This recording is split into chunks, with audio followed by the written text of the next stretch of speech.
Hello दोस्तों, और आप लोगों के सामने फिर एक नया वीडियो लेकर आ गए हैं जो कि आप ही की बेसिक इलेक्ट्रिकल इंजीनियरिंग का वीडियो है, जो आप लोगों को अच्छा नॉलेज देगा। छोटी छोटी चीज़ें जो आपको बहुत बड़ी दूर तक ले जा सकती है, कहीं तक ले जा सकती है। तो इसलिए मेरा ये वीडियो बताने का ही मतलब है कि आप लोग अच्छे से और अच्छे से बढ़े, और छोटी छोटी जानकारी आपको बड़ा बना सकती है। तो आइए हम लोग चलते हैं। और एक चीज़ और, अगर मेरी वीडियो अच्छी लग रही तो लाइक और सब्सक्राइब करें, उन्हें दोस्तों के साथ शेयर कीजिए। आइए जानते हैं, और बिना देर किए चलते हैं। आज हम लोग चलते हैं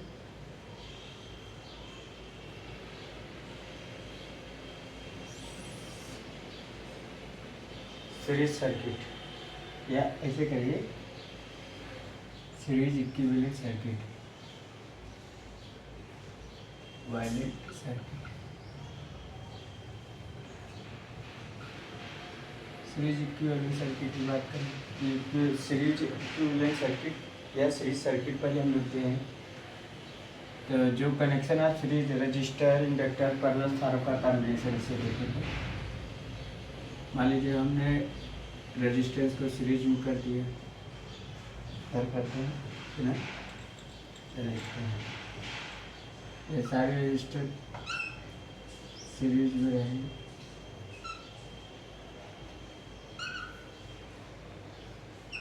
तो ये आपका सीरीज कॉम्बिनेशन है। अब यहाँ से करंट सेम आ जाएगी, भाई आ जाएगी R1, R2 एंड R3, मगर वोल्टेज ड्रॉप डिफरेंस, क्योंकि यहाँ करंट, यहाँ V1, यहाँ V2, यहाँ V3, ठीक, यहाँ से यहाँ तक, ठीक, V1, V2 एंड V3, यहाँ से करंट आएगी और यहाँ आए, ठीक। अब क्या होगा, इसका हम लोग क्या निकालें,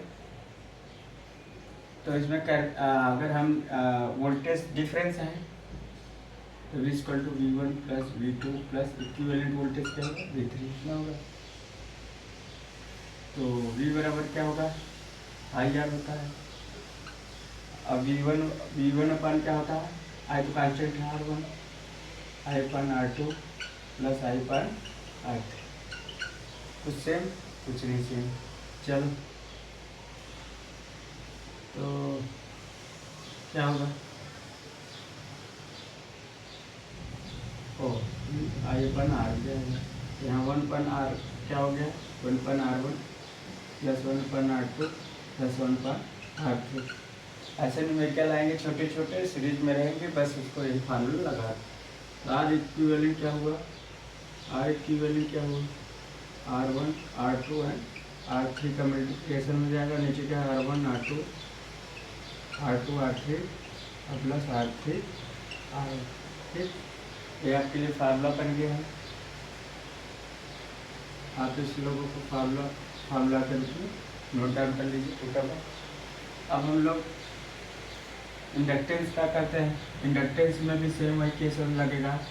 ये रेजिस्टेंस का केस है, किसका केस है, केस फर्स्ट, केस करके डालिए, केस फर्स्ट, इसका रेजिस्टेंस, ये रेजिस्टेंस का केस है, ठीक। अभी सारे केस धीरे धीरे करके आपको चलेंगे। अब इसमें हम इंडक्टेंस का केस बना लेते हैं। इंडक्टेंस में भी जहाँ रेजिस्टेंस है वहाँ इंडक्टेंस बना लेते हैं। सेम कुछ करना नहीं है, यहाँ L1 हो जाएगा, L2 हो जाएगा, L3 हो जाएगा, यहाँ V1 हो जाएगा, V2 हो जाएगा, यहाँ V3 हो जाएगा, सेम करेंगे, ठीक। अब सेम करंट आई है। अब केस टू के केस में अगर हम चले तो क्या होगा, करंट सेम है तो क्या होता है, वोल्टेज डिफरेंस है, V1 इक्वल टू ना होता है L1 dI/dt ना होता है, क्या होगा ना, ठीक है। ऐसे V2 इक्वल टू क्या होगा, L2 dI/dt और V3 3 dI/dt, इतना पता है। अगर हम लोग एक केस करें तो v इक्वल टू क्या हो जाएगा, v1 plus v2 plus v3, इसी में रख देते हैं, v इक्वल टू इसी में रखते हैं और आगे बढ़ते हैं। तो आगे क्या हो जाएगा, आगे आपका ये हो जाएगा,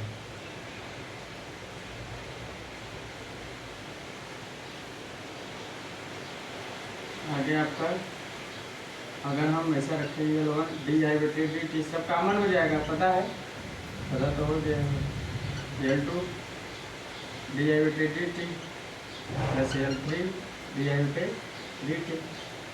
ठीक, इसको नोट डाउन, तो ऊपर वाला नोट डाउन कर ही लीजिए, नोट डाउन कर लीजिए, 1 मिनट का टाइम देते हैं।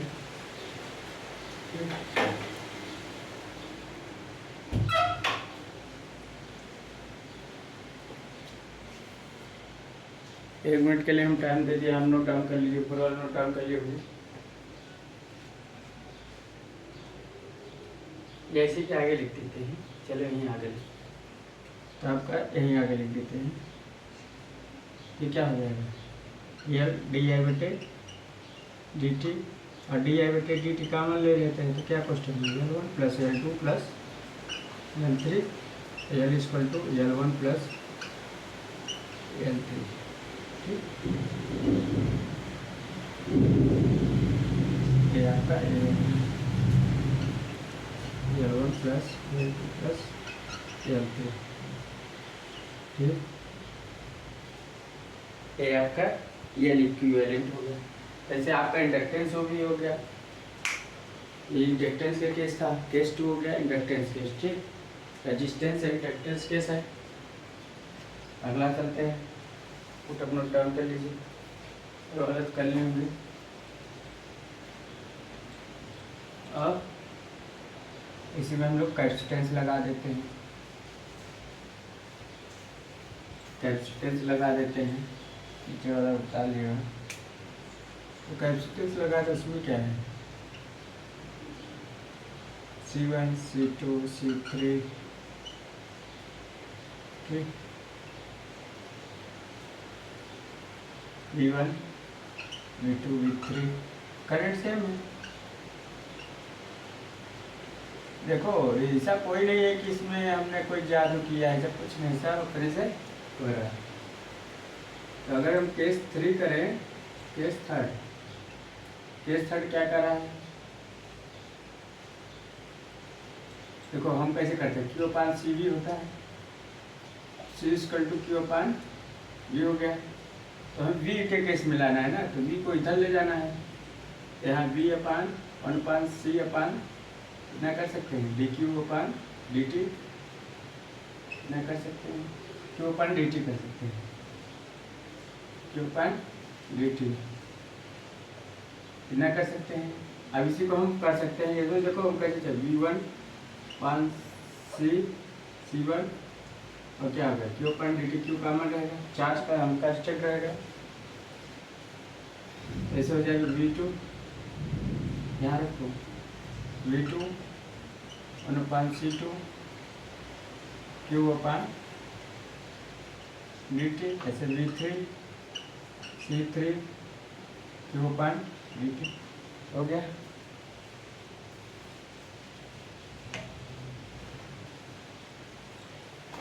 समझ में आ रहा होगा। अब total V equal to V1 plus V2 plus V3। एक कैपेसिटर का केस है, ध्यान लीजिएगा, इसका केस है, कैपेसिटर का केस है।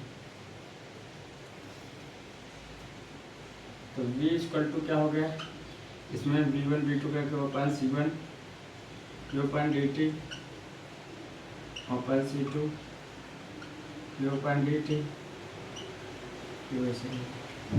और 1 अपान C3 Q अपान dt। अब इसमें भी 1 अपान C क्या हो जाएगा, Q अपान dt, C भी Q अपान dt बाहर आ जाएगा,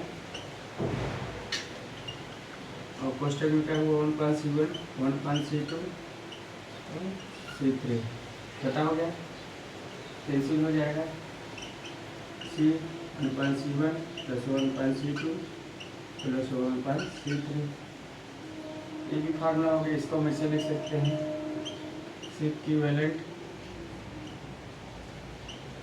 C1 C2 C3 upon C1 C2 plus C2 C3 plus C3 C1। ये भी आपका कैपेसिटर का केस था।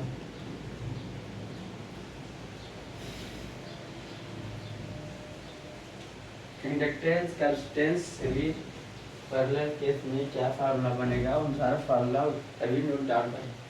अभी हम कोई फार्मूला नहीं लिखवा रहे हैं, कभी कोई फार्मूला अभी हम लिखवाना ही नहीं है जब तक आपका बेस नहीं मजबूत हो। जब बेस मजबूत हो जाएगा तो मेरे को पता हो जाएगा कि आप लोग अब थोड़ा थोड़ा वजन लगने लगा।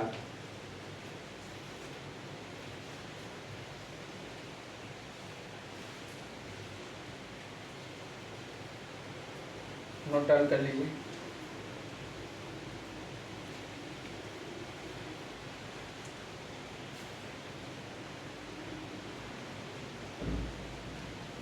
नोट डाउन कर चुके होंगे।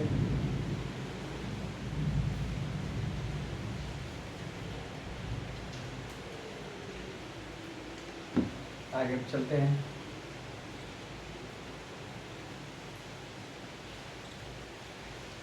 कैपेसिटर का केस तो हो गया।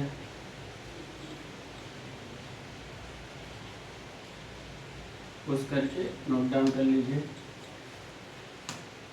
अब आगे चलते हैं। क्या सीरीज इक्विवेलेंट सर्किट में आगे ही हम लोग क्या जानते हैं, अगर आर इक्वल टू क्या है, R1 plus R2 plus R3 इतना है तो 1/G जी क्या हो जाएगा, जी equivalent 1/G1 plus 1/G2 plus 1/G3, क्योंकि R equal to proportional 1/G होता है, ये पता ही। जी क्या हो जाएगा, जी इक्विवेलेंट G1 G2 G3 अपान क्या हो जाएगा, क्या हो गया,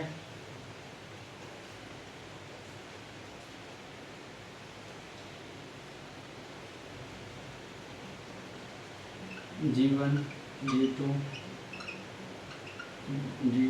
G3 और G3 ए कंडक्टेंस के केस में अगला केस, कंडक्टेंस केस में अगला केस स्टार करके लिखते जाएंगे। नोट डाउन कर लीजिए।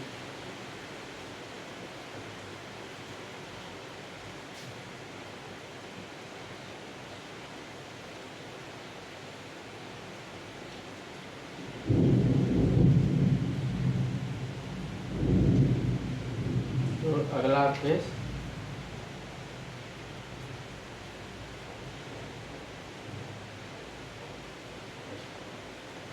अब हम लोग क्या जानते हैं,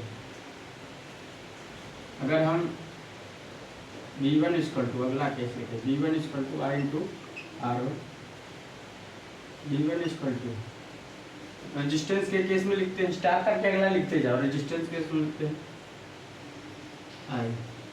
और सीरीज इक्विवेलेंट सर्किट में क्या होता है, करंट आपका सेम होता है, वोल्टेज डिफरेंस होता है, इसे हम वोल्टेज डिवाइडर सर्किट भी कहते हैं सीरीज इक्विवेलेंट सर्किट को, याद रखिएगा। और अब रेजिस्टेंस केस में रखें तो E अपन RP और R1, अभी हम रेजिस्टेंस के केस में रखते हैं, V अपन RP क्या हो जाएगा, R1 अपन R1 plus R2 plus R3, ये भी आपका फार्मूला हो गया। वोल्टेज डिवाइडर के केस में वोल्टेज डिवाइडर हो गया, 3 अगर होते हैं तो सामने का जो रेजिस्टेंस निकालना है उसका, ऐसे हम V2 निकालें, V इक्वल टू R2 तो क्या हो जाएगा, R1 plus R2 plus R3, अब V3 इक्वल टू, अभी भी फार्मूला हो गया, ये भी सब फार्मूला है, ये V3 इक्वल टू क्या होगा, V R3 R1 plus R2 plus R3, ये भी फार्मूला है आपका। नोट डाउन कर लीजिए। अब कंडक्टेंस के केस में देखते हैं थोड़ा, सब देखो, जब तक आप लोग जानो V1/I/R1, इसको हम क्या लिख सकते हैं, इसको हम लिख सकते हैं V/RP, और ये भी हो जाएगा क्या 1/G1, ये अपन G1 हो जाएगा, ये V/, और क्या हो जाएगा V/GP बाहर हो जाएगा, ठीक। और ये G1 नीचे हो जाएगा, इतना लिख सकते हैं इसको।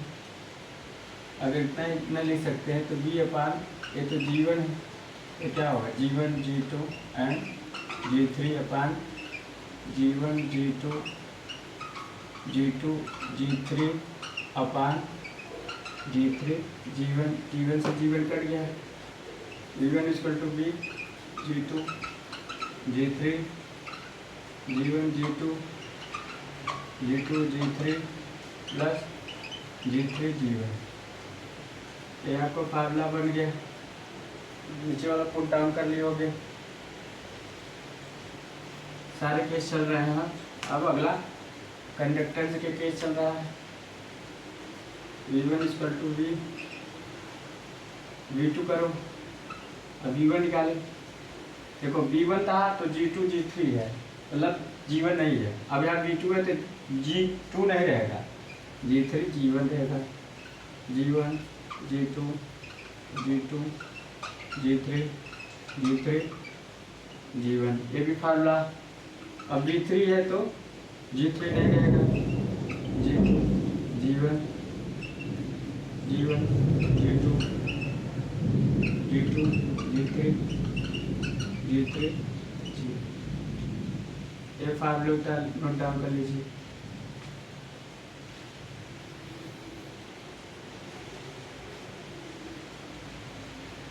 आपको हर जगह से कहीं से भी आपको घुमा पूछेगा, मगर आप बता जाओगे ना, मेरी गारंटी है।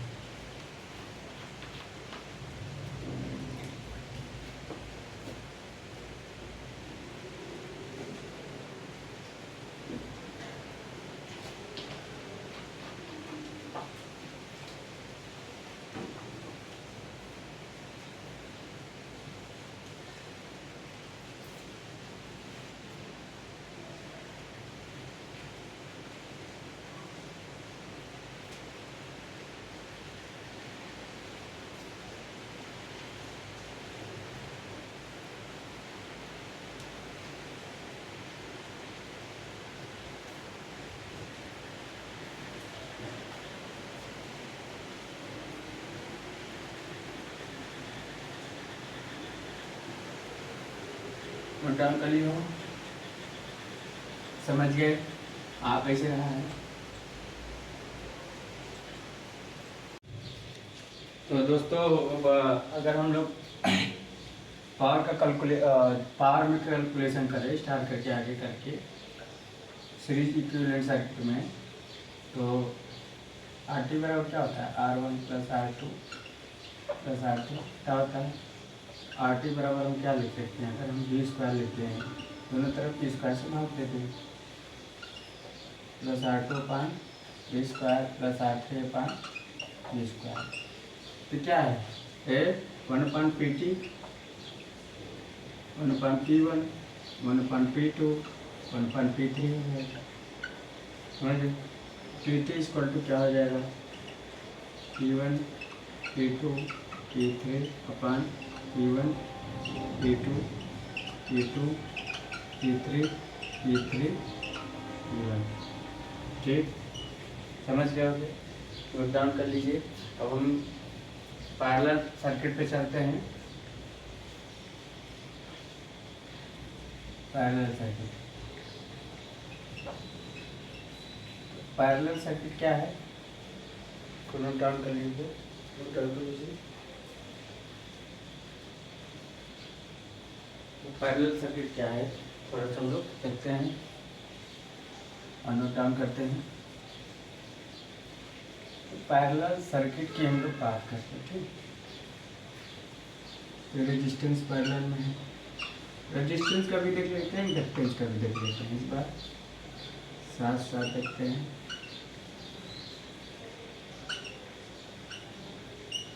तो वोल्टेज तो सेम होगा पैरेलल में। करंट यहाँ से चलेगी तो करंट डिवाइड हो जाएगा, I1 I2 I3, R1 R2 R3 voltage same है।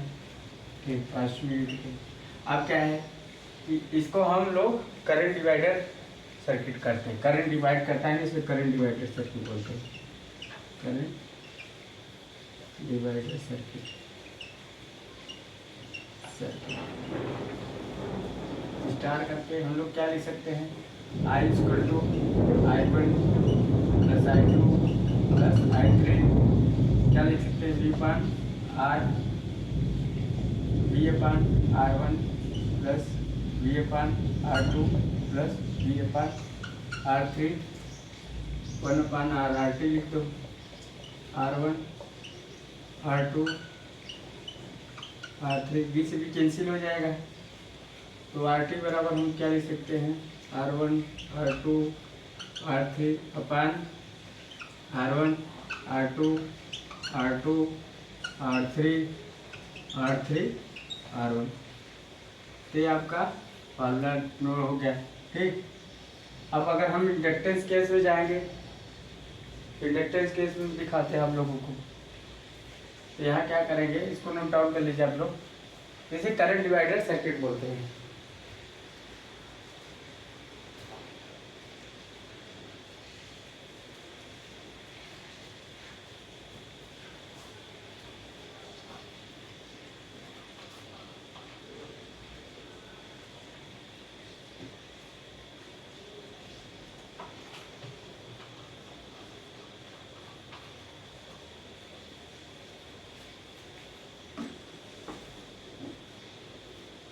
नोट डाउन कर लिए हमने। अगला स्टार मार के यहाँ में इंडक्टर लगा देते हैं। क्या लगा देते हैं, इंडक्टर लगा देते हैं।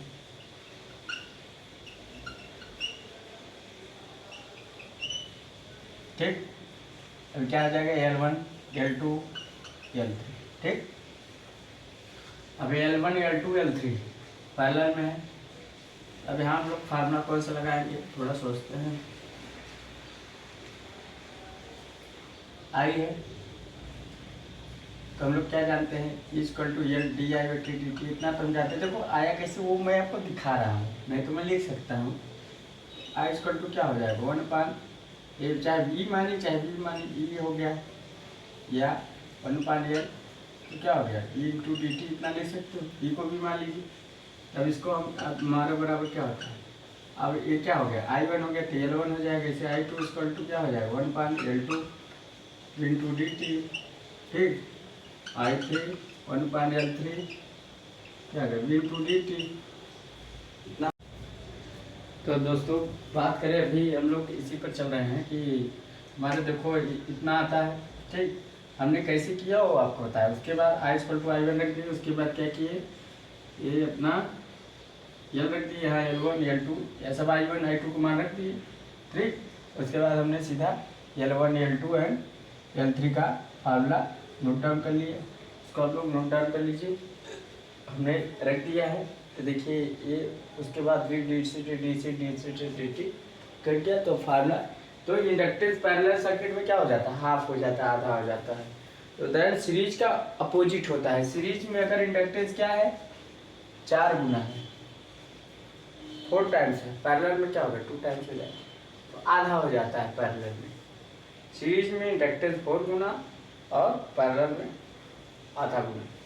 तो ये लोग आप लोग याद रखिएगा या नोट डाउन करके पॉइंट लिख लीजिएगा। तो इसका मतलब क्या हुआ, यहाँ तो नोट कर लिए होंगे। इसका मतलब हुआ कि L मिनिमम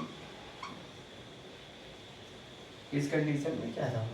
ठीक, अब लोग कैपेसिटेंस का केस चले। कैपेसिटेंस का केस चले तो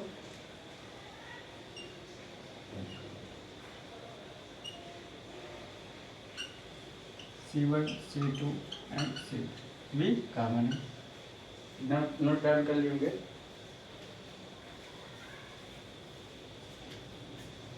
तो भी आप लोग नोट डाउन कर लेंगे, इधर भी नोट डाउन हो गया।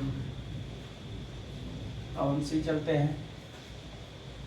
केस देखते हैं, उसके बाद धीरे धीरे सब देखेंगे अपना क्या चल रहा है। तो हम लोग क्या जानते हैं, Q बराबर CV होता है। हमको चाहिए I, Q बराबर I इंटू टी। देखो अब हम कैसे ले चल रहे हैं, मतलब को बताना चाह रहे हो, कुछ नहीं। यहाँ I इक्वल टू क्या होगा, 1 पान C इधर हो जाएगा, ठीक। और ये पान टी, इसको हम dV पान dt लिख सकते हैं। I बराबर क्या हो जाएगा, C1 dV पान dt I1। I2 बराबर क्या हो जाएगा, C2 dV पान dt। और I3 बराबर क्या हो जाएगा, IC3 dV पान dt। अब हम क्या जानते हैं, तो इसी में आप I इक्वल टू क्या होता है, I1 plus I2 plus I3, ठीक। तो I क्या वैल्यू, अगर हम I1 की वैल्यू रख दें तो C1 dV अपन dt प्लस C2 dV अपन dt प्लस C3 dV अपन dt। समझ रहे होगे। I की वैल्यू अगर हम रख दें C dV अपन dt, और क्या आ जाएगा, dV अपन dt बाहर हो जाएगा तो क्या होगा, C1 plus C2 plus C3 dV से dt कट गया। तो टोटल आपका क्या आया है इन केस में, C1 plus C2 plus C3। मतलब पैरेलल केस में क्या होता है, पैरेलल केस में हमारा जो कैपेसिटेंस होगा, पैरेलल केस में जो हमारा कैपेसिटेंस होगा वो क्या होगा, ज़्यादा होगा देन सीरीज के केस से। अगर पैरेलल में 8 है तो सीरीज में 4 होगा। समझ गए हो गए, और डाउन कर लीजिए।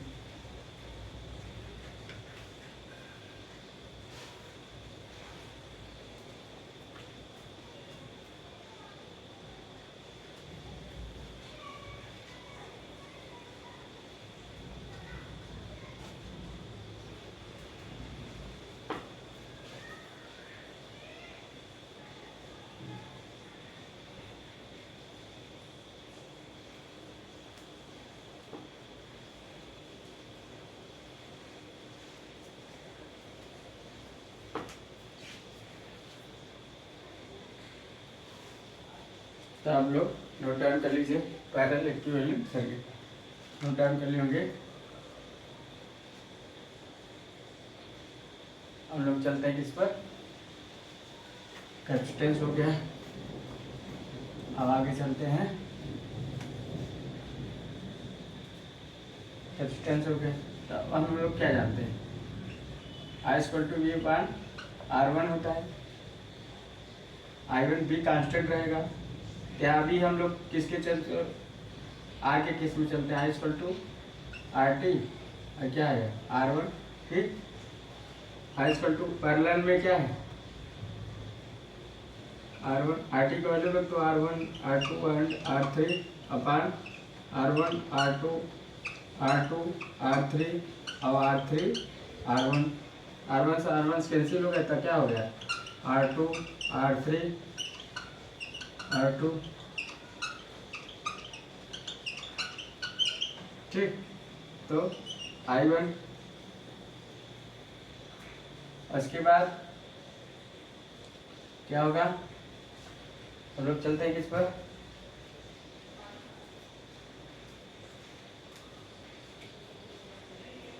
हम लोग चलते हैं अब I1 है। अब I2 निकाल लो। अब देखो I1 है तो I1 नहीं है, मतलब R1 नहीं है, तब I2 है तो R2 नहीं होगा, R3 R1 और क्या हो जाएगा R1 into R2 plus R2 into R3 plus R3 into R1, ऐसा है कि हो जाएगा I R2 and R1 R2 R3 plus R3 R1। ये आपका हो गया, ये हो गया। ए किसके केस में है, रेजिस्टेंस के केस में है। हम लोग इसके यहाँ डिलीट करते हैं। हम थोड़ा कैपेसिटेंस इंडक्टेंस के केस में भी चलते हैं, नोट डाउन करते जाइएगा। लोग क्या जानते हैं, I equal to I1 equal to V upon R1। इसको हम लोग क्या लिख सकते हैं, इसको अगर हम लोग लिखना चाहें V अपन G1 V अपन क्या आता है, फिर इसको अगर हम लिखना चाहें V और टू RT G1 क्या आ जाएगा I अपन GT G1, समझ गए। तो अब क्या होगा, GT की वैल्यू क्या होगी, समझ ही रहे हो। I इक्वल टू I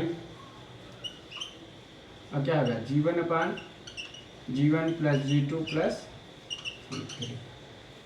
ये फार्मूला हो गया, समझ रहे होगे।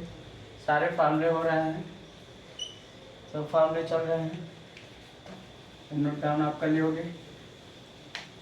अब उसका केस आ रहा है, अब फिर I1 अब फिर I2 रख दो,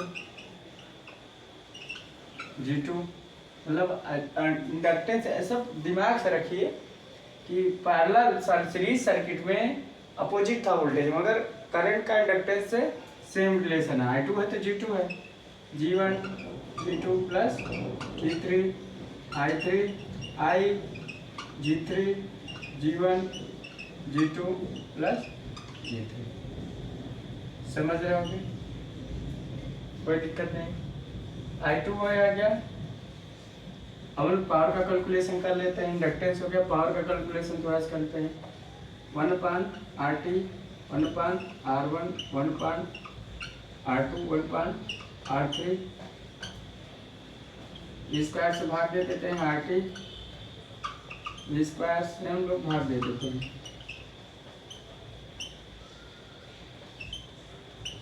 R2 R3 और क्या हो गया, टोटल PT हो गया ना, P1 plus P2 plus P3। हम लोगों ने कई केस पढ़ लिए, नोट डाउन कर लीजिए।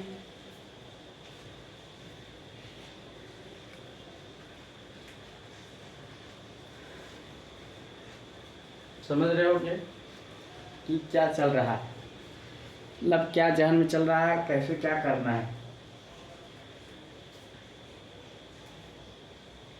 आप लोग नोट डाउन कर लीजिए।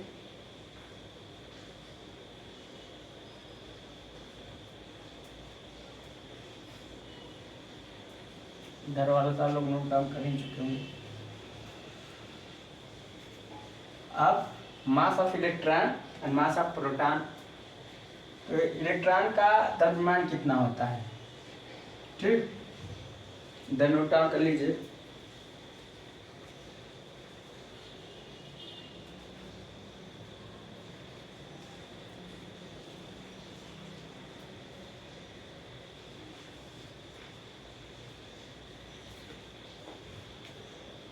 धीरे धीरे बेसिक इलेक्ट्रिकल की क्लासेस चल रहे हैं,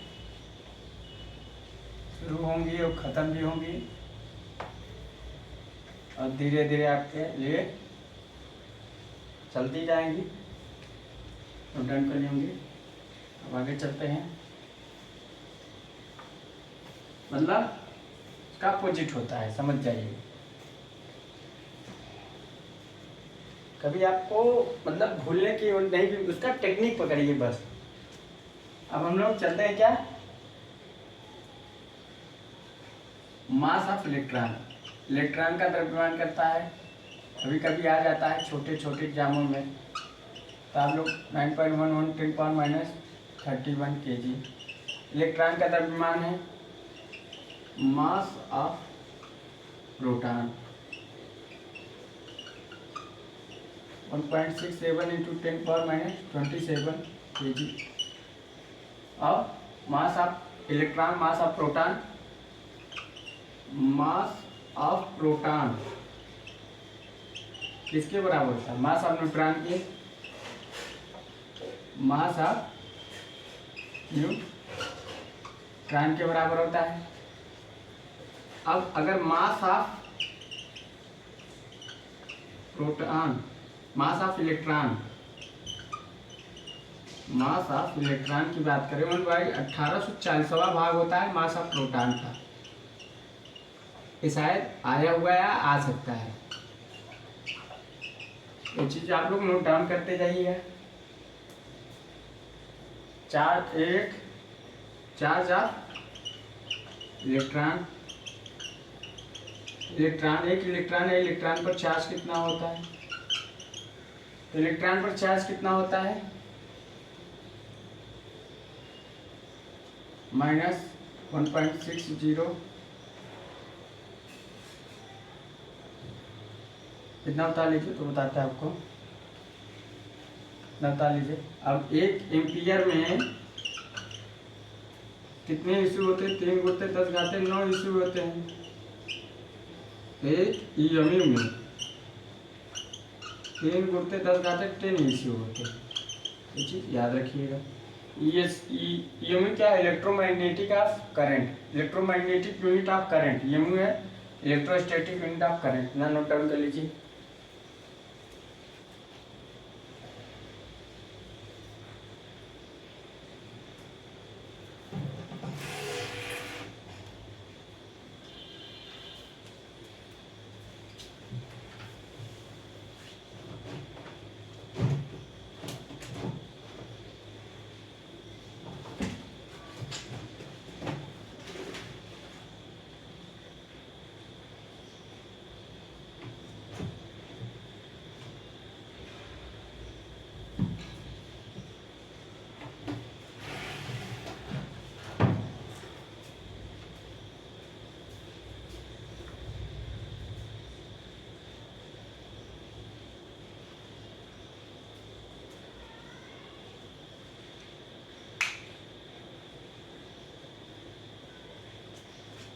कभी कभी ये चीज पूछा, ये आपका इम्पोर्टेंट बनी, कभी अभी आज तक नहीं पूछ सकता है, ये इम्पोर्टेंट हो सकता है। आईटीआई वालों बच्चों के लिए ये सब इम्पोर्टेंट है।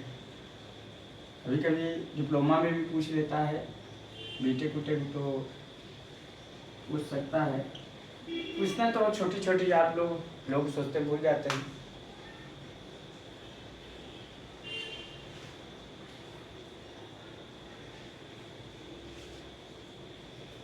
नोट डाउन कर लीजिए इसको।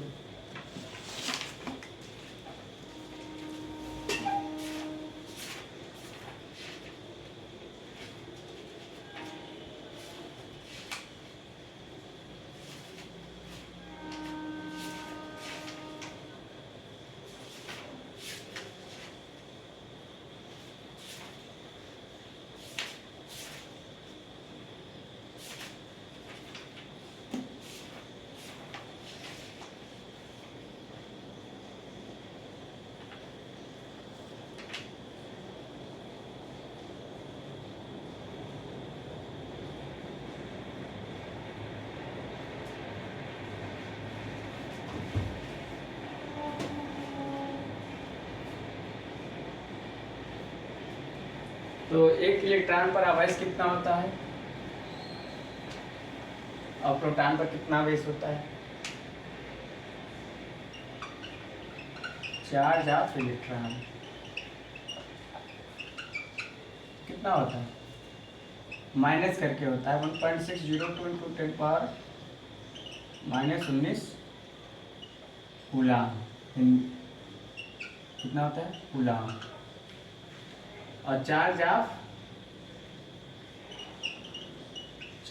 ऑफ प्रोटॉन पर कितना चार्ज होता है?